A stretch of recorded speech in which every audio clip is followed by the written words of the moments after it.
One morning, my coffee cup started sliding across the table all by itself. I froze. "Did you feel that, buddy?" I asked my dog, who tilted his head, ears up. For weeks, weird shakes had been rattling my house in Cedar Grove. Pictures tipped sideways, my lamp swung like a pendulum, and I couldn't sleep. I'd lived in this place, my dream home, for 15 years, with a big backyard where Buddy loved to chase squirrels. I'd saved up forever to buy it, so when these mystery shakes started breaking stuff, I got nervous. At first, I thought it might be tiny earthquakes, but no one else on my street noticed a thing. "Maybe it's your pipes," my neighbor Jake said one day while I grabbed mail. "Old houses creak sometimes." "It's not old," I told him. 15 years isn't ancient. Then last Tuesday, the shaking got so bad it cracked my bedroom wall. That's when I called Carol Bennett, our HOA president. "Something's wrong under my house," I said over the phone. "It's messing up my place." She yawned, like I was boring her. "You're imagining it, hon. Check your foundation. Old homes settle. My house isn't old." I snapped, and the shakes happened like clockwork. She brushed me off. "HOA doesn't fix personal stuff. Good luck." But that same day, I caught her driving by in her shiny red car, real slow, snapping pictures of my yard with her phone. She sped off when she saw me watching. That night, the biggest rumble yet hit at 11:30 sharp. My bedside lamp crashed to the floor, and downstairs, I swore I heard a growl under my feet. Not from Buddy, but from the ground. I couldn't ignore it anymore. I called Pete Larson, a guy who checks dirt and rocks for a living. He brought fancy gear in my yard and poked around. "I've done this 30 years, he said, staring at the screen. "Something big's moving down there. Not natural, man-made." My jaw dropped. "Like what? A busted pipe?" He shook his head. "Nope. Heavy stuff like vehicles, and it's close to the surface." I paid him extra to scan deeper. The next day, he showed me a picture, a huge, round tunnel right under my backyard. "This is new," Pete whispered. "Someone built this. Cost millions." My hands shook as I dialed Lisa Hayes, my friend who's a lawyer. She rushed over, looked at Pete's scans, and said, "They can't build under your land. You own it, all the way down to the middle of the earth." I stared at her. "So what now?" She grinned. "We find out who did this and make them pay." That week, I rented a little digger and started poking around my yard. 3 feet down, I hit smooth concrete, a tunnel top big enough for a train. Jake helped me dig more, and we found a metal hatch with the Cedar Grove HOA logo on it. My stomach flipped. This wasn't some city project. It was our HOA sneaking around under my house. I marched to the HOA office with Lisa, scans in hand, and confronted Carol. "Explain this tunnel," I demanded, slamming the pictures down. Her face went stiff. "That's not ours. Must be the city's." "Then why's your logo on it?" I shot back. She stammered, then said, "Fill that hole and forget it, or you'll regret it." But I wasn't scared. I was mad. Lisa filed papers claiming my rights to the tunnel. A week later, the city stepped in, saying they needed that tunnel for a big train line. They offered me $5 million to take it off my hands. I signed the deal, kept my house, and watched Carol squirm as the truth came out. Now, I sipped coffee in peace, Buddy by my side, richer than I ever dreamed. The shakes under my Cedar Grove house wouldn't stop, and I was done guessing. My wall was cracked, my dog Buddy was jumpy, and I needed answers. So I called Pete Larson, a guy who knows dirt and rocks. He showed up with cool machines and started checking my backyard. "I've been at this 30 years, he said, squinting at his gear. "Something big's moving down there.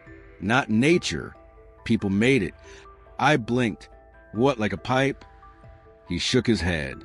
"Bigger, heavy stuff, close to the top." That freaked me out. I paid Pete extra to bring fancier tools the next day. When he came back, he had a picture, a huge, round tunnel right under my yard, stretching past my property lines. "This is new," he said, his voice low. "Built slick, like pros did it. Cost a fortune." My heart raced. Who'd dig a giant hole under my house and not tell me? I called my friend Lisa Hayes, a lawyer who's smart with property stuff. She rushed over, saw Pete's scans, and said, "You own this land, top to bottom. They can't build under you without asking." I had to see it myself.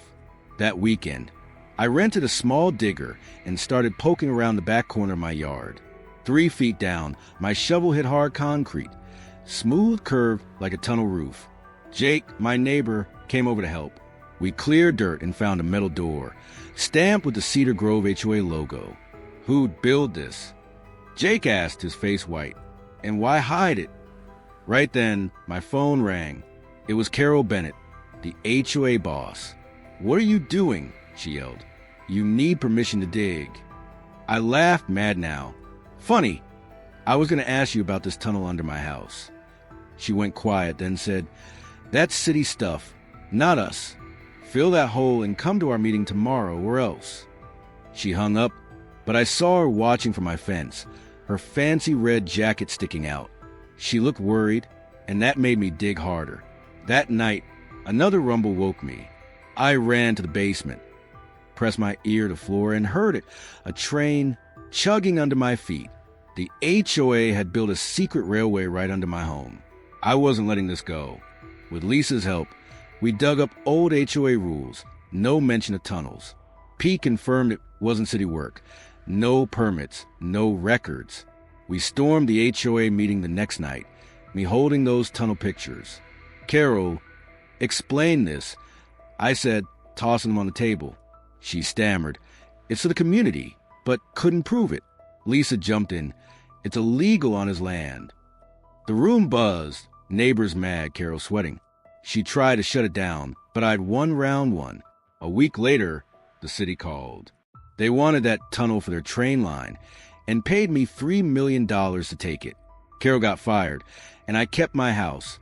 Shakes and all, I walked into the Cedar Grove HOA emergency meeting ready for a fight. The room was packed, every chair taken, and all eyes snapped to me. Carol Bennett, the HOA president, sat up front, cool as ice, gripping her gavel like a weapon. She didn't know I brought Pete's tunnel scan, my property map, and a recorder in my pocket. If she thought she could sneak a train tunnel under my house and get away with it, she was in for a shock. Carol tapped her mic, her smile fake and bright. "Thanks for coming, everyone. We've got a little problem. Mr. Carter here's been digging up his yard without permission, messing with community stuff." She pointed at me like I was a kid in trouble. I stood up fast. "Community stuff? You mean the secret train tunnel you built under my house without asking?" The crowd exploded, people yelling, chairs scraping. Carol banged her gavel. "Calm down. It's just a mix-up." "Mix up my foot," I said, walking to the front.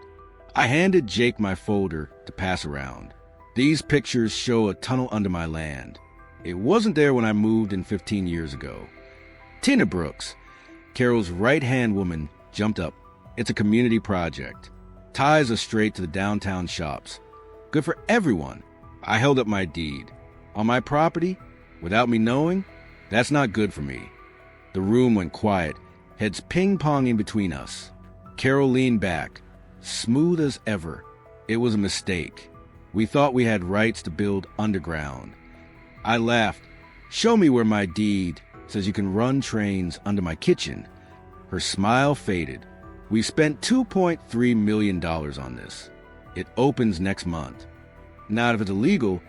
I shot back. Tina piped up. "The board voted on it 2 years ago. It's in the notes." An old guy, Mr. Evans, raised his hand.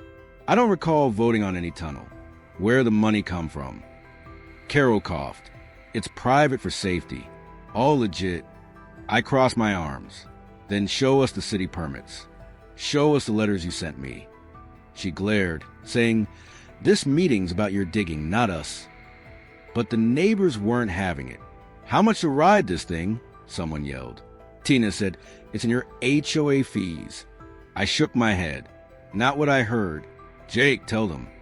Jake stood, nervous. "I overheard Carol last week. $500 a month for fancy passes." The place went nuts again. "That's a lie." Carol screamed, slamming her gavel. It's for everyone. Then why charge extra? Mrs. Lee asked from the back. Carol snapped. Meeting's over. Talk to us later. People stormed out, mad and buzzing. I'd shaken her, but she wasn't done. The next day, she sent a letter, fines for breaking rules. I called Lisa Hayes, my lawyer. We took those scans and hit back, proving the tunnel was mine.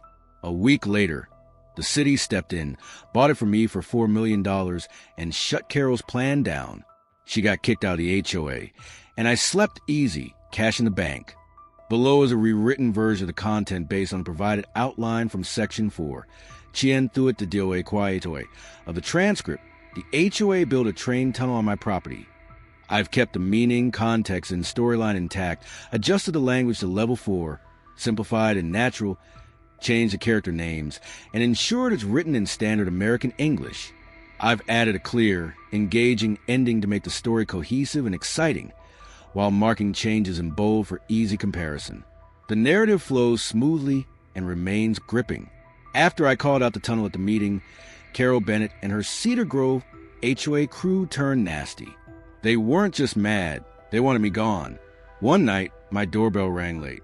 A guy in a suit, Brad Foster, stood there with a folder. I'm the HOA lawyer, he said, all smiles. Sign these papers. Let's us use the tunnel. Keeps it quiet. I didn't budge. What's this? He pushed the folder at me. Write stuff in a hush deal. Carol says sign or we'll make trouble. I shut the door in his face. Not happening. Trouble came fast. The next day, a notice hit my door, 17 dumb violations. My grass was too tall, Buddy was too big, even my mailbox was wrong. Fine started at $100 a day, backdated to when I dug up the tunnel. Then my car wouldn't start. Mechanic said someone dumped sugar in the gas tank. Ruined it. That night, an unmarked letter showed up. Drop it or lose everything. My hand shook, but I wasn't scared. I was ticked off. It got worse. My garden? Trashed. Plants ripped up, dirt everywhere. My security camera? Smashed. HOA cars started cruising by every hour. Headlights blasted my windows. Sirens chirping just to mess with me. Sleep? Forget it. Jake walked by one morning, saw the mess and whispered, Carol's out for blood. She's telling folks not to talk to you. Why is this tunnel such a big deal? I asked. He looked around, nervous. Money. She's selling fancy passes.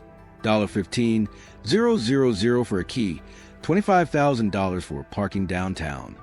That explained her new SUV. Jake added, it opens soon.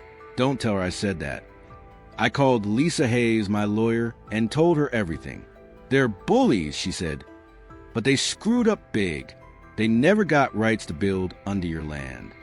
She dug into HOA cash, found Carol siphoned $800,000 from pool and road funds, funneled it to her own companies for the tunnel. No permits, no okay from the county. It's yours, Lisa said. They can't touch it. Carol didn't stop. One day, a fake utility crew dug a hole in my yard, right over the tunnel. Cops called it civil stuff, but I saw Tina Brooks watching from her car.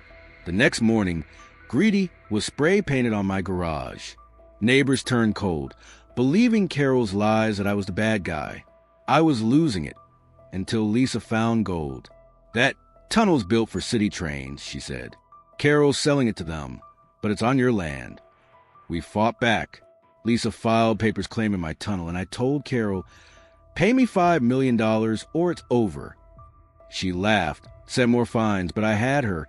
The city stepped in, saw the scam, and bought the tunnel for me for $6 million. Carol got busted for stealing HOA cash, lost her job, and faced jail. My yard's quiet now, Buddy's happy, and I'm set. Proof you don't mess with what's mine. Things hit the boiling point with Carol Bennett and the Cedar Grove HOA. I'd had enough of their tricks, so Lisa Hayes, my lawyer, took the fight up a notch. That tunnel's yours, she said. They built it on your land. No rights, no permits. We filed papers to claim it, and I got a surprise call from Carol. She showed up at my door, her cool act gone. $6 million, she blurted, eyes darting. Take it and sign today. This ends. I leaned in. Why so fast? She mumbled. Things are moving quick. I knew why. The city was sniffing around. See, Lisa found out the tunnel wasn't just some HOA toy. It matched city train plans, and Carol was set to sell it for $12 million. She'd picked my land because it linked everything up perfect. I said, no deal, and met Tom Rivera, the city transit boss, instead. He saw my proof, scanned my deed, and said, we need that tunnel, but Carol's scam stinks. We'll buy from you. He scribbled $8.7 million on a paper.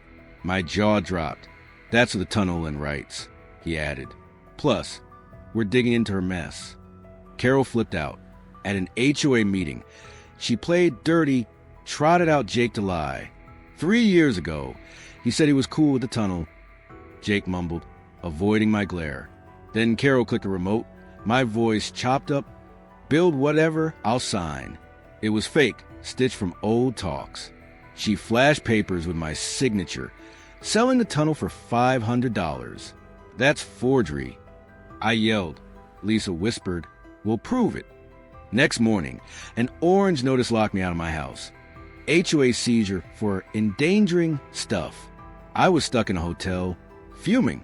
Then Jake came through. He met me at a coffee shop, shaky, and slid me a USB. Carol threatened my kids' college money, he said. This has it all, emails, cash trails.